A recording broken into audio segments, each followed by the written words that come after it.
Hi, നമ്മൾ വിയറ്റ്നാമിൽ ഹനോയിലാട്ടോ. ഒരു പ്രധാന കാര്യം നമ്മളെ നാട്ടുകാരെ അറിയിക്കാൻ വേണ്ടി, കേരളത്തിലെ ആൾക്കാരെ അറിയിക്കാൻ വേണ്ടിയിട്ടാണ് അല്ലേ മുഫി നമ്മൾ ഈ വീഡിയോ എടുക്കുന്നത്. ഈ വീഡിയോൻ്റെ ബാക്കിലുള്ള ഷെറാട്ടൺ ഹോട്ടലിൻ്റെ ഒരു കാര്യം ഞാൻ സംസാരിക്കാനാണ്. അപ്പോൾ എല്ലാവരും വീഡിയോ കാണുക, ഫോർവേഡ് ചെയ്യുക, അധികാരികളിലേക്ക് എത്തിക്കുക. ഇവിടെ കണ്ടെങ്കിൽ ഷെറാട്ടൺ ഹോട്ടലാണ് ഈ കാണുന്നത്.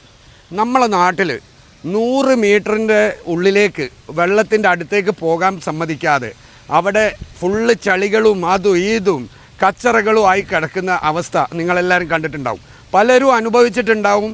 വെള്ളത്തിൻ്റെ അടുത്തുള്ള സ്ഥലങ്ങളിൽ നമുക്ക് ഒന്നും ചെയ്യാൻ പെർമിഷൻ കിട്ടാത്ത ബുദ്ധിമുട്ടുകൾ ഇത് കണ്ടെങ്കിൽ ഇവിടെ കണ്ടെങ്കിൽ വെള്ളത്തിൻ്റെ ഇതുപോലെ നമ്മൾ അവിടുത്തെ പുഴ പോലെ നദി പോലത്തെ സ്ഥലമാണ്. അതിൻ്റെ അകത്തേക്ക് ഷെറാട്ടൺ ഹോട്ടലിന് സാധാരണ പെർമിഷൻ കൊടുത്തത്. അതേപോലെ വെള്ളത്തിൻ്റെ നടുവിൽ കണ്ടെങ്കിൽ ഇവിടെ ഒക്കെ വെള്ളത്തിൻ്റെ നടുവിൽ കൺസ്ട്രക്ഷൻ ചെയ്യാൻ നദീൻ്റെ പെർമിഷൻ കൊടുക്കുക. അതുകൊണ്ട് എന്താ ഗുണം എന്നറിയോ?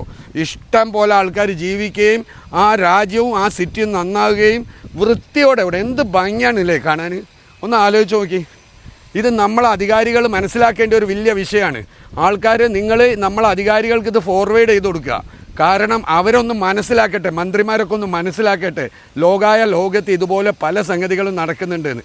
അവർ മന്ത്രിസഭയിൽ ഒരു തീരുമാനം എടുത്താൽ നമ്മളെ നാടും വളരും, നമ്മളെ നാട്ടിലുള്ള പല ബിസിനസ്സുകാർക്കും ടൂറിസ്റ്റ് കേരളത്തിലേക്ക് കൊണ്ടുവരാനും ഇതേപോലെ ഒരുപാട് ടൂറിസ്റ്റ് ഡെവലപ്മെൻറ്റ് ചെയ്യാനും കഴിയും. കാരണം ഇത് നമ്മളെ നദീൻ്റെ അരികിലാണെങ്കിൽ ഇതിൻ്റെ ബാക്കിൽ തെങ്ങും കാര്യങ്ങളും പച്ചപ്പും എല്ലാം കൂടി ആകുമ്പോൾ ഉള്ള ഒരു ഭംഗി കൂടി ആലോചിച്ച് നോക്കി.